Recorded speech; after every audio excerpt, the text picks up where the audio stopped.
Assalamualaikum warahmatullahi wabarakatuh. Alhamdulillahilladzi hadana li hada wa ma kunna linahtadiya laula an hadanallah.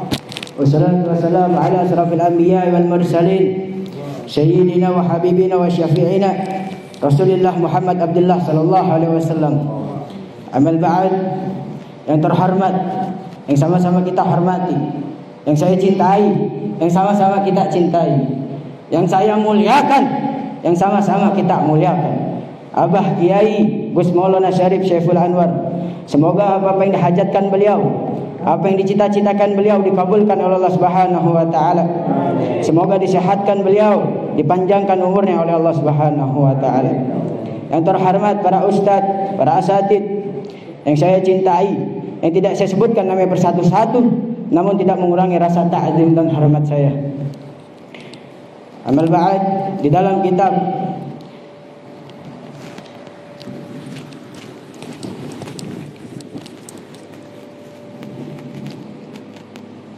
saudara-saudara yang dimuliakan Allah Subhanahu wa taala, di dalam kitab Hawashi Syarwani ala Tufal Muhtaj. Hawashi Syarwani itu karangannya Imam Syarwani. Tufal Muhtaj itu karangannya Al-Imam Ibnu Hajar Al-Khaitami, yang dimana Tufal Muhtaj adalah syarah daripada kitab Al-Imam An-Nawawi, yaitu Ibn Haji Thalibin. Tufal Muhtaj. Jadi kalau kita orang belajar yang namanya fikih, saya belajar yang namanya fikih, itu ada yang namanya matan, ada yang namanya syarah, ada yang namanya hawashi. Matan itu isi daripada syarah, syarah itu isi perincian daripada matan, sedangkan hawashi isi perinci daripada syarah. Jadi matanya Ibn Haji Thalibin karangan Al-Imam An-Nawawi, syarahnya karangan Al-Imam Ibnu Hajar Al-Khaitami, Tufal Muhtaj. Dan Hawashi ini kitabnya Imam Syarwani. Dijelaskan di dalam kitab Hawashi Syarwani kalangan Imam Syarwani bahwasanya innal afdalul laili, tidak ada malam yang mulia, tidak ada malam yang agung, tidak ada malam yang wali kecuali malam kelahiran baginda Sayyidina Muhammad Rasulullah sallallahu alaihi wasallam. Ketika malam kelahiran baginda Sayyidina Muhammad Rasulullah sallallahu alaihi wasallam, baru malam Lailatul Qadar. Setelah malam Lailatul Qadar baru malam Jumat. Setelah malam Jumat baru malam Isra wal Mi'raj. Mengapa kelahiran baginda Sayyidina Muhammad menjadi malam yang paling mulia, menjadi malam yang paling agung, menjadi malam yang paling wangi? Syekh Abu Ya bin Alwi Al-Malik Al-Hasani, Habib Muhammad bin Alwi Al-Malik Al-Hasani menjelaskan, mengutip daripada perkataan Imam Al-Qutbi Irsyad bahwasanya ya Lailatul Isnin madza safahat, wahai malam Senin, apa yang telah menyapamu? Wahai malam Senin, apa yang telah menyapamu sehingga kau begitu mulia, sehingga kau begitu agung, sehingga kau begitu wangi? Dari hari-hari yang ada di Islam berawal darimu wahai malam Senin. Adanya Idul Fitri, adanya Idul Adha, adanya Ramadan, adanya Rajab, adanya Fathul Makkah, adanya kemenangan perang Badar, adanya 10 Muharram. Itu berawal darimu wahai malam Senin. Karena mengapa? Karena jikalau tidak ada kelahiran baginda Sayyidina Muhammad Rasulullah sallallahu alaihi wasallam, itu tidak ada yang namanya Ramadan, tidak ada yang namanya Idul Fitri, tidak ada yang namanya Idul Adha, tidak ada yang namanya Rajab, tidak ada yang namanya iman, tidak ada yang namanya Islam. Sehingga kelahiran baginda Sayyidina Muhammad menjadi malam kelahiran yang paling mulia di muka bumi ini. Sampai-sampai Allah ingin memuliakan kelahiran baginda Sayyidina Muhammad Rasulullah sallallahu alaihi wasallam. Allah saking memuliakannya baginda Sayyidina Muhammad, orang yang mati dalam keadaan kafir, Allah hilangkan azab, Allah hilangkan siksa kuburnya, Allah gantikan rahmat. Allah hilangkan itu yang namanya azab, siksaan di neraka, Allah gantikan rahmat. Itu orang kafir. Itu kafir. Dia bergembira ketika kelahiran baginda Sayyidina Muhammad, maka Allah gantikan azab siksanya menjadi rahmat. Di dalam kitab karangan Imam Kabir bahwasannya beliau menjelaskan Sayyidina Abbas bin Abi Thalib ketika dia bermimpi dengan Abu Lahab, bertemu dengan Abu Lahab di dalam mimpinya bahwasannya Abu Lahab sedang disiksa, sedang diazab di dalam neraka. Tetapi ketika malam Senin, ketika hari Senin, Allah gantikan azabnya, Allah gantikan siksanya menjadi rahmat. Dari tangan jemarinya Abu Lahab, dari jari-jarinya Abu Lahab itu keluar yang namanya air, sehingga Abu Lahab bisa minum dari jari jemari tersebut, dari air tersebut. Lalu Sayyidina Abbas bin Abi Thalib bertanya kepada Abu Lahab, "Wahai Abu Lahab, kenapa setiap hari Senin, kenapa setiap malam Senin azabmu, siksaanmu digantikan oleh Allah Subhanahu wa taala, diringankan oleh Allah Subhanahu wa taala menjadi rahmat?" Lalu apa kata Abu Lahab? "Iya, betul. Ketika aku di dunia, ketika Muhammad sallallahu alaihi wasallam lahir ke muka bumi ini, aku bergembira sesaat. Aku punya budakku namanya Suaibah. Suaibah ini datang kepada Abu Lahab memberi kabar, wahai Abu Lahab, telah hadir, telah datang, telah lahir keponakan wahai Abu Lahab." Abu Lahab sampai detik itu, menit itu, waktu itu, hari itu, Abu Lahab bebaskan yang namanya Suaibah dari budak. Allah itu Abu Lahab bebaskan, Abu Lahab merdekakan Suaibah. Itu Abu Lahab kafir. Ketika Rasulullah SAW lahir, Abu Lahab bergembira sesaat. Abu Lahab bergembira sampai-sampai Allah gantikan siksa azabnya menjadi rahmat. Apalagi saya, kalian bergembira seumur hidup, tidak mungkin tidak masuk surga, tidak mungkin tidak dapat rahmat dari Allah Subhanahu wa taala. Saudara-saudara yang dimuliakan Allah Subhanahu wa taala, kita duduk di majlis ini, kita membaca qasidah, kita membaca burdah, kita membaca rawi, kita membaca mahul qiyam. Itu adalah suatu pengagungan, sesuatu yang memuliakan untuk baginda Sayyidina Muhammad Rasulullah sallallahu alaihi wasallam. Tapi banyak di sana golongan-golongan di luar sana yang berani, yang mulutnya kotor, yang mulutnya tolol, berani mengatakan bahwasanya orang-orang yang duduk di acara Maulid Nabi adalah orang-orang yang mendapatkan dosa besar.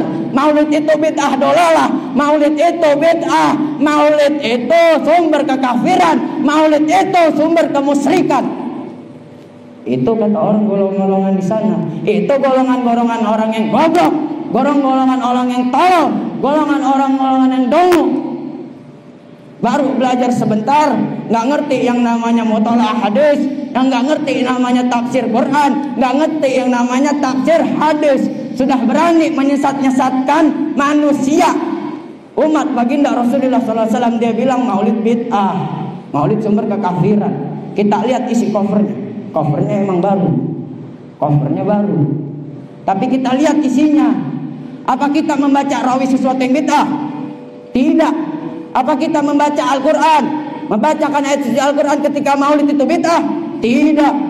Apa kita membaca mahlul qiyam bid'ah? Tidak. Inna Allaha wa malaikatahu yusalluna 'alan nabi ya ayyuhalladzina amanu sallu 'alaihi wa sallimu taslima. Allah Subhanahu wa taala berfirman, Inna Allaha wa malaikatahu yusalluna 'alan nabi ya ayyuhalladzina amanu sallu 'alaihi wa sallimu taslima. Apakah baca salawat yang bid'ah? Tidak. Ini orang baru belajar sebentar sudah berani mengatakan maulid itu bid'ah. Dijelaskan dalam kitab, dalam hadis At-Tibai Ad-Dailami bahwasannya mauliduhu di Mekah. Adapun kelahiran baginda Sayyidina Muhammad Rasulullah SAW itu di kota Mekah. Kita semua tahu, saya tahu, kalian tahu bahwasanya Rasulullah SAW itu lahir di kota Mekah pada tanggal 12 Rabiul Awal di tahun gajah. Mengapa dinamakan dengan tahun gajah? Karena ketika Rasulullah SAW ingin lahir ke muka bumi ini, banyak pasukan raja, banyak pasukan gajah yang dipimpin oleh Raja Abraha al-Asram.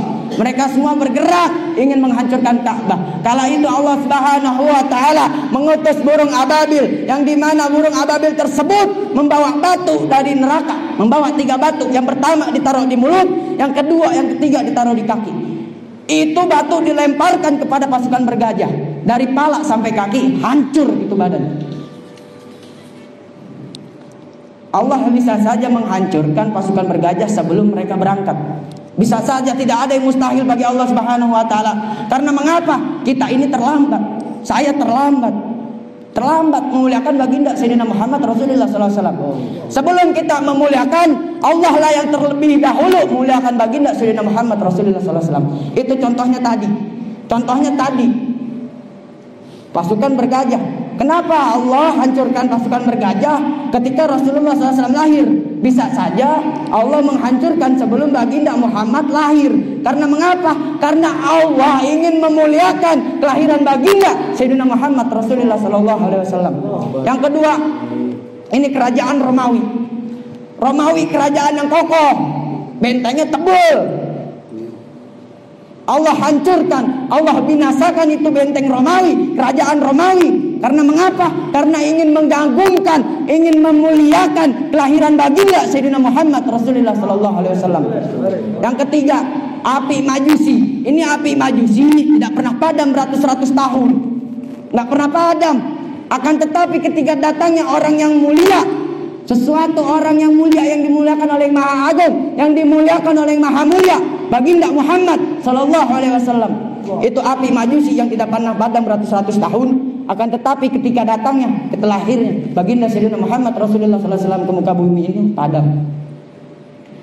Rasulullah sallallahu alaihi wasallam dijelaskan oleh Syekh Muhammad bin Alwi al-Malik al-Hasani dalam kitabnya, bahwasanya Rasulullah sallallahu alaihi wasallam tidak hadir dalam keadaan maulid sebab ada 2 perkara yang dibenci oleh Rasulullah sallallahu alaihi wasallam. Yang pertama ini ikhtilaf. Ikhtilaf itu apa? Itu penutup, menghalang. Makanya nanti ketika bikin acara maulid, kita tutup, kita batasin antara wanita dan laki-laki. Harus kita tutupin. Kecuali contoh 212, itu jamaahnya ribuan, jamaahnya ratusan, susah diatur, baru tidak apa-apa, nggak memakai ikhtilaf. Yang kedua, rokok, tembakau. Kalian tahu dulu Al-Habib Alwi bin Absi, Al-Habib Ali bin Muhammad Al-Habsi. Ini beliau umur 10 tahun sudah hafal Al-Quran.